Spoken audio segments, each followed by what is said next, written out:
Bueno, cuando abríamos el programa te adelantábamos parte de las entrevistas que vamos a tener en el día de hoy y te adelantaba que íbamos a hablar con Marcelo Ramal.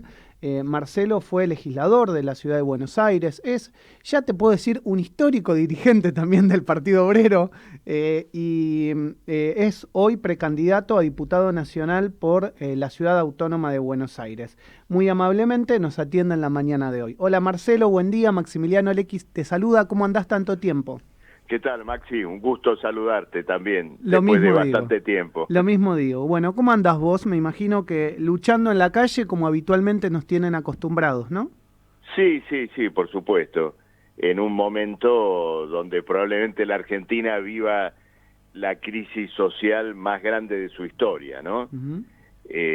Más allá de la propia pandemia, bueno, un cuadro de crecimiento enorme de la pobreza, de la desocupación, y en un cuadro, por supuesto, sanitario, donde la cuestión de la pandemia todavía de ningún modo se ha disipado.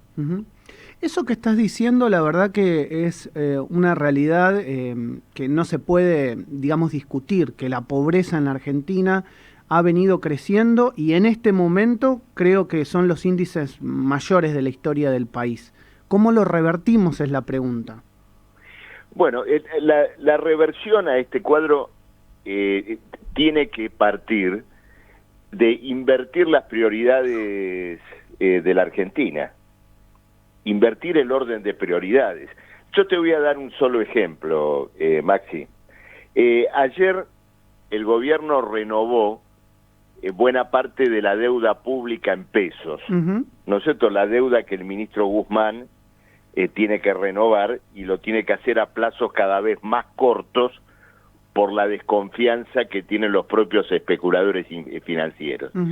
Bueno, esa deuda se renueva al costo de indexar absolutamente el dinero invertido en los títulos y darle todavía un premio que consiste en que como al menos hasta las elecciones el dólar oficial no se mueve, en la medida que vos tenés títulos indexados por inflación, cada vez valen más en dólares, ¿no es cierto? Entonces, así aumenta también la deuda argentina en dólares para regocijo de banqueros, ¿no es cierto?, de especuladores. Es decir, los banqueros se indexan. ¿Qué pasa mientras tanto con los salarios y las jubilaciones? Se desindexan. Claro. Contra una inflación de 50 o 55%, vamos a tener salarios que en el mejor de los casos, es decir, con paritarias, trabajadores en blanco, etcétera, estarán en el 40-42%. Es decir, una caída del salario y de las jubilaciones de entre el 10 y el 20%. Resumiendo, el beneficio de los especuladores lo pagan trabajadores y jubilados. O sea, esta pirámide tiene, entonces ahí tenés el origen de la pobreza. Claro. La pobreza se origina en una confiscación social. Esto es lo que debe ser invertido. ¿Por qué son religiosos los beneficios de los especuladores y sagrados?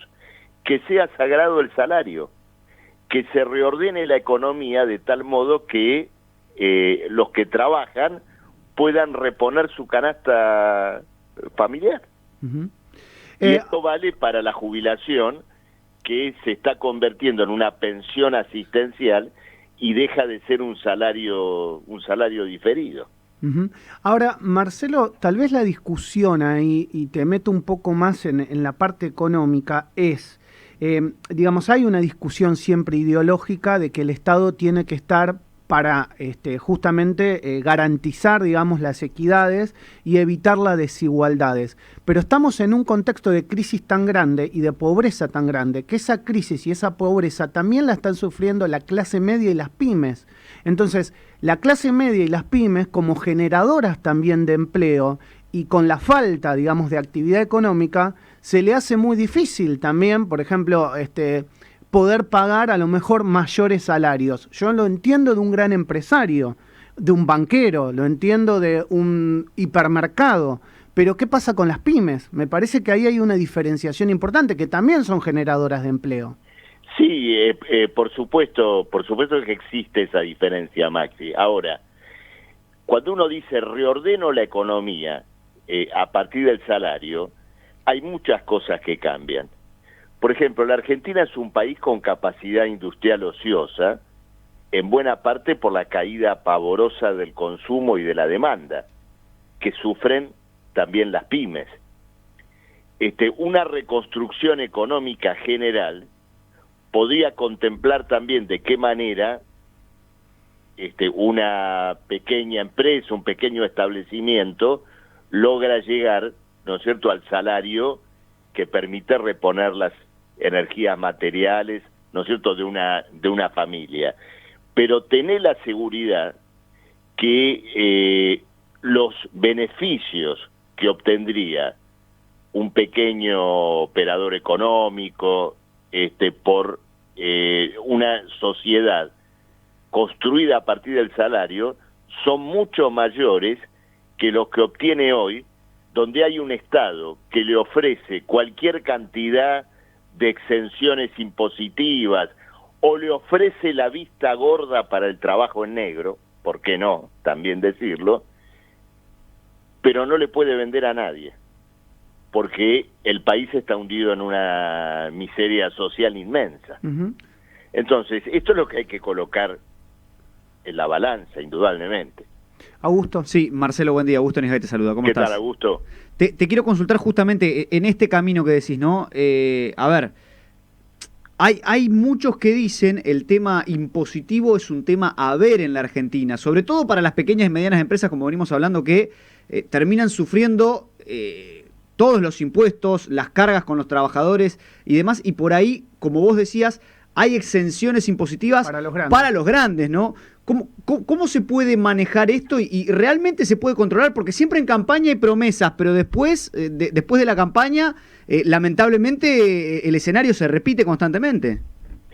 Claro, bueno, vos colocás el dedo en la llaga en un punto muy importante, que cuando se discute esta cuestión, la cuestión impositiva, los subsidios cruzados que atraviesan la economía, siempre en el banquillo de los acusados está el trabajador.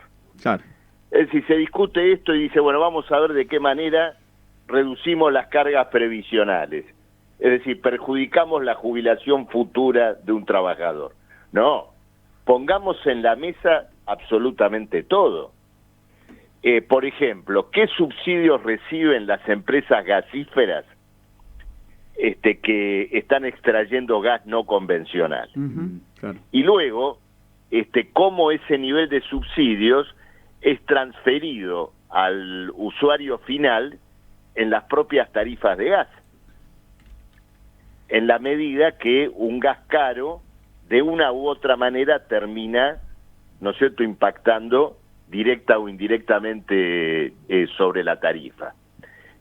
Ni hablar, ¿no es cierto?, de otros incentivos promocionales que tiene el gran capital bajo todas las formas posibles. Uh-huh. Entonces yo quiero hacer un debate sobre el conjunto de un régimen económico donde el Estado interviene, no es que no intervenga, pero el Estado interviene para rescatar al gran capital.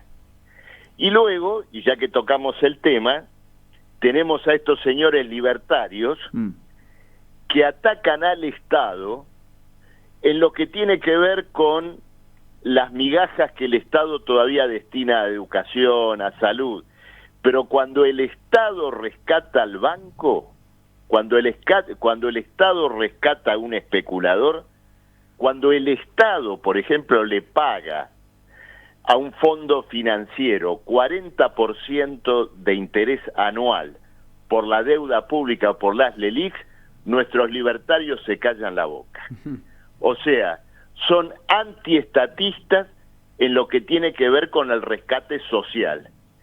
Y están mudos, ciegos y sordos cuando el Estado rescata a sus amigos de la bolsa o de los bancos. Me dejás picando una pregunta en esta reflexión última que haces. ¿Por qué crees que ha aprendido de alguna manera, como no ha pasado en otras elecciones, ya veremos en qué porcentaje este discurso de los libertarios tiene que ver con un agotamiento, digamos, de los partidos tradicionales. ¿Con qué crees que tiene que ver? Bueno, yo te diría dos cosas.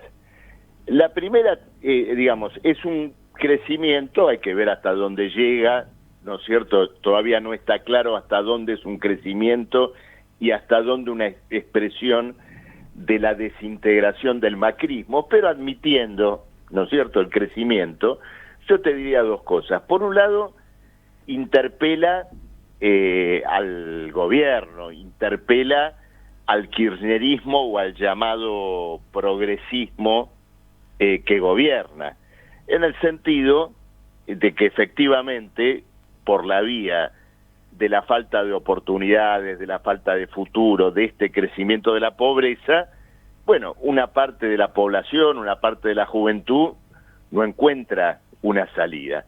Pero te voy a decir otra cosa que a lo mejor te sorprende, también interpela a la izquierda. Porque vos fíjate lo siguiente, vos mencionabas recién descrédito en los partidos tradicionales, pero ¿por qué crecen ellos y no crece la izquierda? Te voy a dar mi interpretación y en esto introduzco también nuestro matiz diferenciador en el contexto de la izquierda, porque tenemos una izquierda adocenada, ya acostumbrada a la poltrona de los 2 o 3 cargos parlamentarios que ocupa, que está yendo, por ejemplo, a una campaña electoral con una consigna principal que es la de ser tercera fuerza.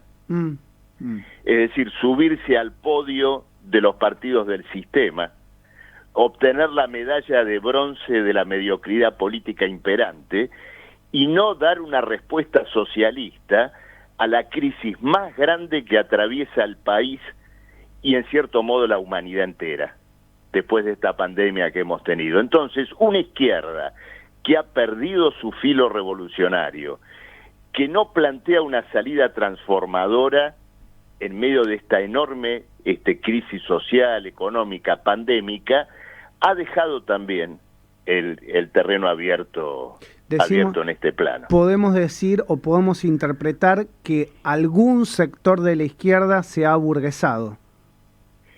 Yo diría sí, tal vez la palabra es un poco brusca, ¿no es cierto? Pero diría, se ha acomodado, se ha adaptado a esta situación. Cuando yo fui legislador, nunca voté una rezonificación inmobiliaria, porque aunque a veces se disfrace de interés futbolístico, como ocurrió en su momento con el Club Atlanta, cuando a veces se la presenta, ¿no es cierto?, de un modo, si se quiere, popular, sigue siendo una transferencia de renta a grupos privados.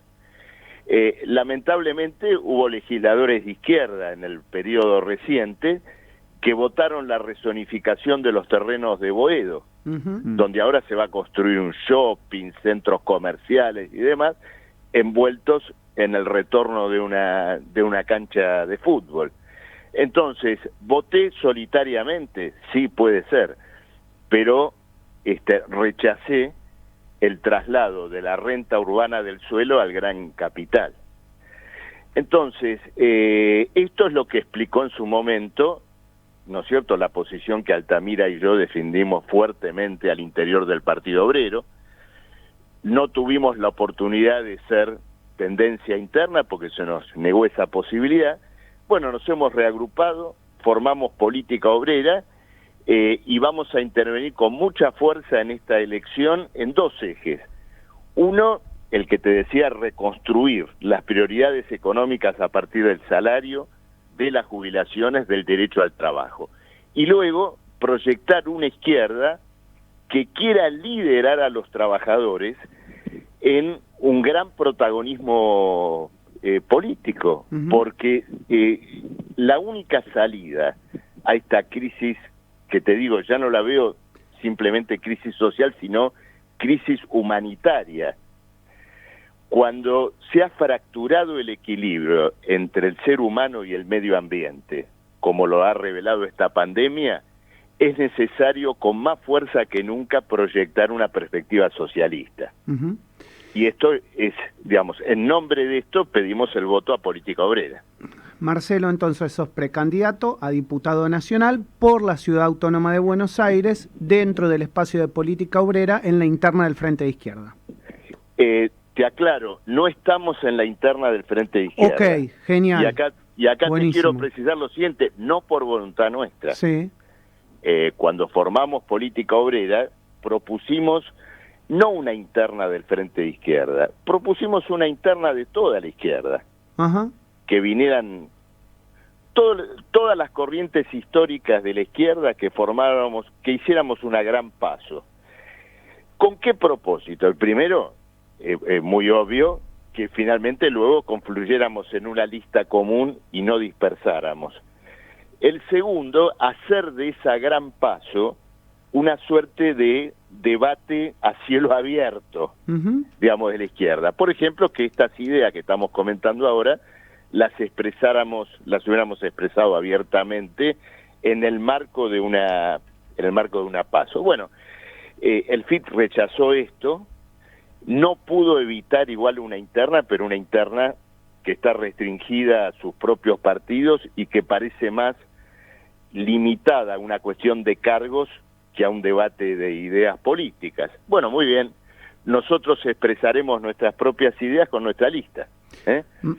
Marcelo, como siempre, te agradezco mucho por estos minutos con Radio Sónica, siempre has sido muy atento, y no será la última vez que charlemos, ojalá puedan sortear este escollo de las primarias, Claro. Y conversar profundamente sobre las ideas de la ciudad de Buenos Aires después de las PASO. Por supuesto que hay una agenda muy vasta, y bueno, Maxi, un abrazo, y sobre todo, lo más importante, deseando que la próxima charla la podamos hacer en vivo. Eso deseamos todos. Un gran abrazo, Marcelo. Un abrazo. Cuídate. Chao, chao. Marcelo Ramal, precandidato a diputado nacional por la Ciudad Autónoma de Buenos Aires por Política Obrera, vale la aclaración, está por afuera del Frente de Izquierda y de los Trabajadores.